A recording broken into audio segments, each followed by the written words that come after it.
Well, yeah, Dustin, I get it. Having someone hired in the Philippines to do things or building an agentic AI system that can do this, this, and this for me. Yeah, I think that should be done. I think that's important, but I don't have time to do it. It's easier for me to just do it.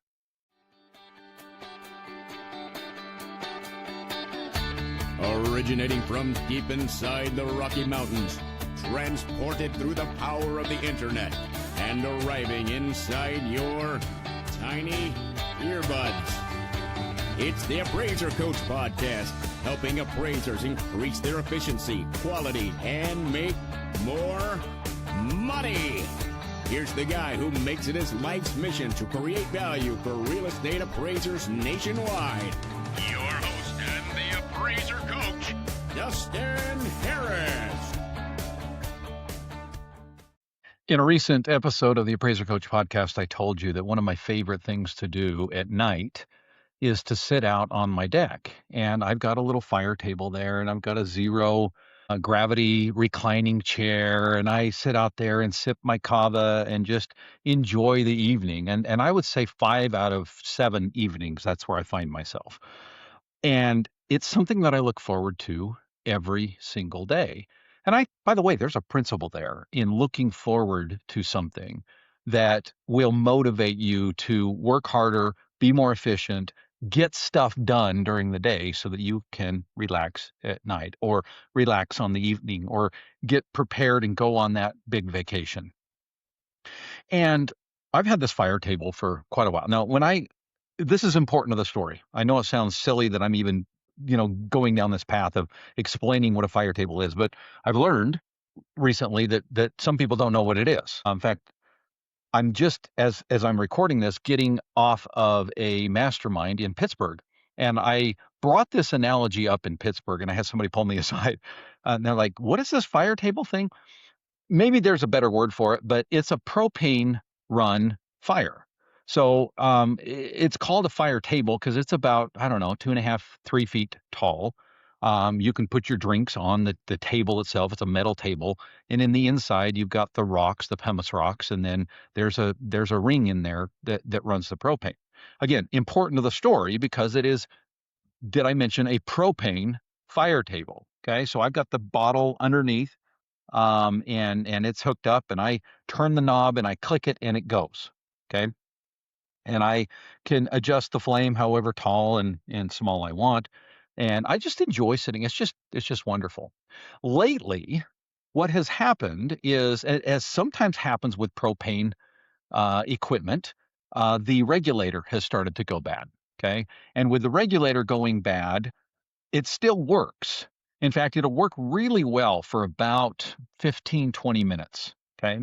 And then all of a sudden, I don't know why it does this particular thing, but all of a sudden the fire will just, quickly die out from full flame to nothing. Right.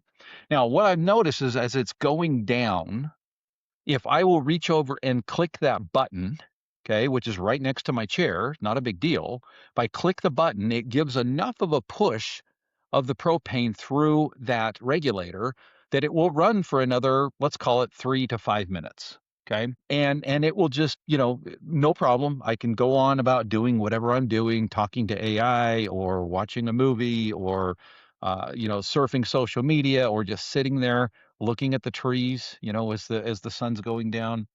And then you notice out of the corner of your eye, the flame starts to sink down, and I have to reach over and grab that button. And I find as this regulator is getting worse and worse, that the times that I have to reach over and click that regulator are becoming more and more frequent, right? And I'm just hitting. Folks, I will sometimes sit out on that deck for 2 to 3 hours. I'm not joking. Before I finally get tired and go in to bed. And during that time, I don't know, I've probably clicked that button 100 times at that point, right? Now, some of you might say, well, Dustin, why don't you just change the regulator? I'll tell you why I don't when we get back from the break. First, I want to pause and remind you that we're sponsored by a couple of great companies. One of them, I am so excited. I got a text this morning from Mr. Paul Rowe over at True Footage, and he said, Dustin, I have exciting news. We finally got your main MLS on True Tracks.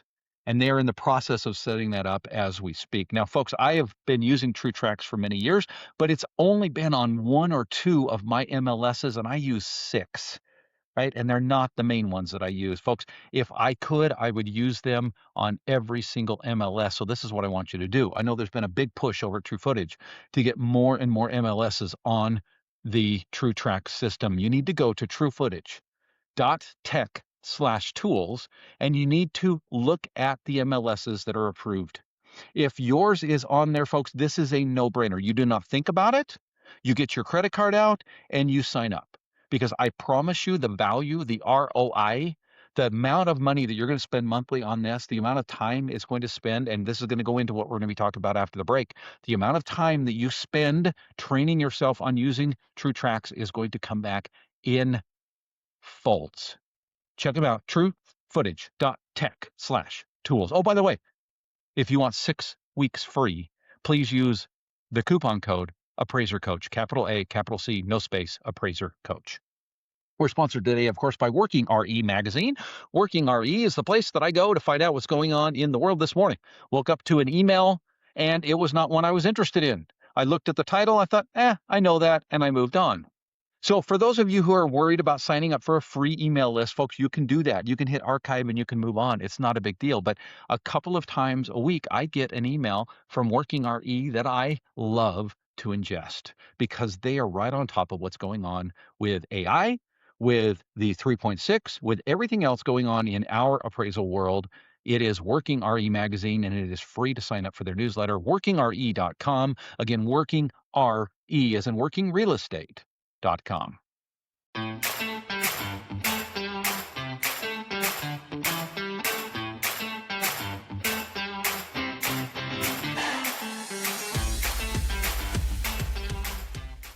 Welcome back, folks. We are talking today about my fire table, and I promise you there is an analogy coming. Many of you have probably already perceived this a little bit.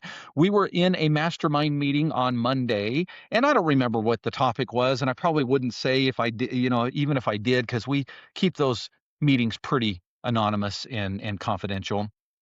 But one of our members was talking about something. Let's call it hiring. Okay. And just for a hypothetical, they were talking about hiring a new person in their office, and everybody around that mastermind table, and we're all there to help each other out and to grow and to become better as business owners. And everybody around that table could see it. And the individual that was on the couch talking about his or her problem could see it as well. Everybody saw it, including the person, right? And so the question was, why don't you hire somebody? This is so obvious to everybody in the room right now. Why aren't you hiring somebody? And the answer that came back was not a surprise to anybody, because we've all gone through it, right? And the idea is, I'm so busy, I don't have time to slow down long enough to hire somebody, to train somebody. And everybody in there kind of chuckled, because we've all been there, right? And it's not just with hiring, it's with so many things, right? How many of you are trying out the new 3.6? How many of you struggled and drug yourself to a laser measure, or using your phone or iPad in the field? All of these changes that we have to participate in as as appraisers, it's so hard to change, folks. It's so hard to slow down. All right, now I hope you're connecting the dots here a little bit, because when that individual said what they did, that's when I thought of this analogy. And I said, I've got this fire table, and all it would take is about 20 to 25 minutes to switch out the regulator. Here's the catch, folks. I actually have the regulator. I already bought it. It arrived from Amazon, and it is sitting next to the fire table. And yet last night I sat there and hit that button 100 times, because I didn't want to get off my chair. I didn't want to go in and get an adjustable wrench. I didn't want to go through the process of changing. And it really literally would have taken, I mean, if 20 minutes is probably exaggerating. It might take 5 minutes. I don't know. Like I just don't slow down long enough. It's easier to reach over there and hit that button. And every time that flame goes down, hit that button. And it works every time, by the way. It works every time. Folks, here's the thing. If you are struggling with change, and especially something that you are used to doing, and you're struggling with this idea of, well, yeah, Dustin, I get it. Having someone hired in the Philippines to do things, or building an agentic AI system that can do this, this, and this for me. Yeah, I think that should be done. I think that's important, but I don't have time to do it. It's easier for me to just do it.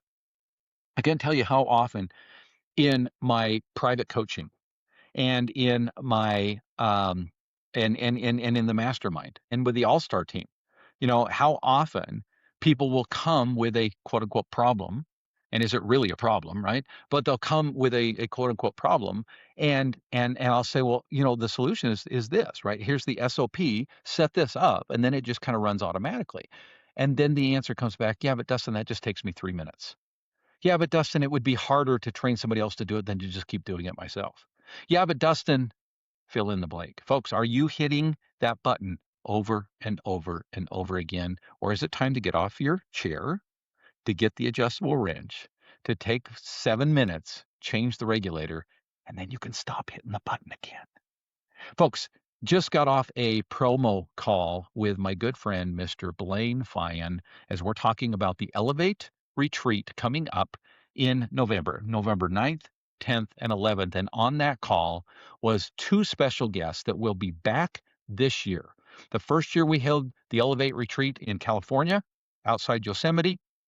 We had our good friends, Mr. Roy and Cody Meyer, who came and taught an amazing class on AI, and they have agreed graciously to come back to Sedona, Arizona at the Briar Patch Inn is where we're going to be holding this retreat on November 9th, 10th, and 11th, 2026. I could not be more excited. I'm over the moon having those guys back. By the way, we are almost, as of this recording, we have 2 seats left. I'm not joking. 2 seats left to the retreat, the only appraiser retreat out there. This is not a conference. This is not a class. This is not under fluorescent lights in Vegas. This is outside in the beautiful weather in November in Sedona, Arizona. You will absolutely love it. It is transformational. Come, change your life, change your business, get to know. By the way, one thing that Roy said, he said, when you leave this conference, you will have your own agentic AI built. He said, we're doing that at the retreat. This is going to be not just me talking about AI.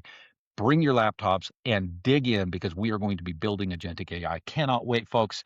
Coming up November 9th, 10th, and 11th. If you're interested, go to theappraisercoach.com. Check out the Elevate Appraiser Retreat. You've been listening to the Appraiser Coach podcast with Dustin Harris. If you like what you hear, please give us a 5-star rating and post a short review on iTunes. For more in-depth insider information on how you can make more money as a real estate appraiser, visit theappraisercoach.com and sign up for the All-Star team today. Thanks for joining us. And now, get out there and create some value.